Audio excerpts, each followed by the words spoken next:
अपने अष्टविनायक है, महाराष्ट्र में बड़ी मान्यता है अष्टविनायक की। पर कभी आपने सोचा कि विनायक 8 ही क्यों है, 7 या 9 क्यों नहीं है, 6 या 10 क्यों नहीं है? हमारे यहां कोई भी चीज बगैर कारण के नहीं है, बगैर तर्क के नहीं है।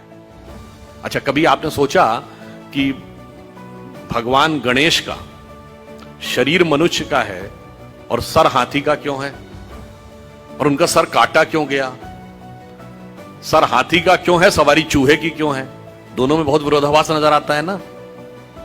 और उसके बाद यदि हाथी का सर है तो उनको एक दंत क्यों कहा गया? हाथी के तो 2 दांत होते हैं, तो फिर एक ही दांत क्यों है? और अगर एक ही दांत रहना था तो एक ही दांत होना चाहिए था उनकी मूर्ति में, वो दूसरा दांत टूटा हुआ क्यों है? और बल्कि जो आप वास्तविक मूर्ति देखते हैं उसमें टूटा हुआ दांत एक हाथ में पकड़ रखा उन्होंने। कभी आपने विचार किया कि ये क्यों है? इसमें से कुछ भी कहानी नहीं है, कुछ भी कल्पना नहीं है। और गणेश जी किसके देवता हैं? रिद्धि और सिद्धि के देवता हैं, यानी संपूर्ण सिद्धियां गणपति की आराधना से मिलती हैं। और गणेश जी पुत्र किसके हैं? शिव पार्वती के। और शिव ने ही सारे आगम ग्रंथ दिए हैं, यानी जिसको आप कहते हैं ना, आपकी चेतना के जागरण के सारे स्वरूप भगवान शिव ने दिए हैं। अब समझिए गणपति के सारे जो स्वरूप हैं इनका अर्थ और तात्पर्य क्या है। देखिए, भगवान गणेश का वह स्वरूप हमारे अंदर की जो वास्तविक चैतन्य ऊर्जा होती है उसके उत्थान की वह प्रक्रिया को प्रतीक रूप में दिखा रहा है। सबसे पहले सर कटना किस लिए जरूरी है?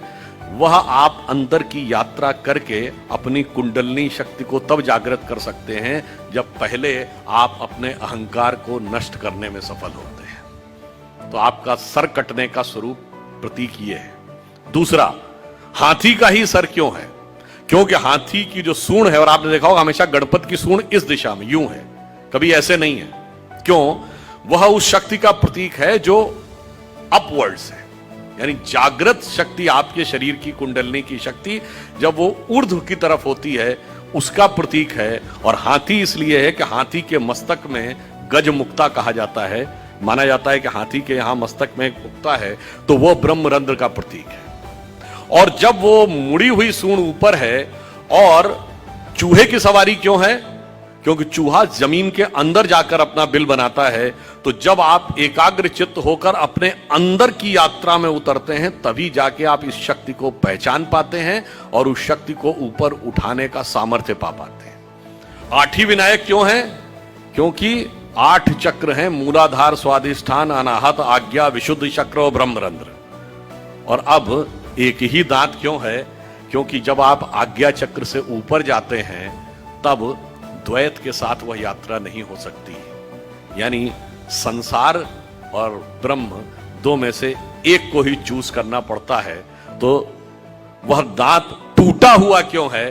तो संसार के साथ उस संबंध का विच्छेद करना पड़ता है, उसे तोड़ना पड़ता है। इसीलिए टूटा हुआ दांत हाथ में रखे हुए हैं। फिर आगे की यात्रा जाकर जब ब्रह्मरंध्र तक मिलती है तो समस्त रिद्धियां और सिद्धियां आपको प्राप्त होती हैं। यह उसका प्रतीक है।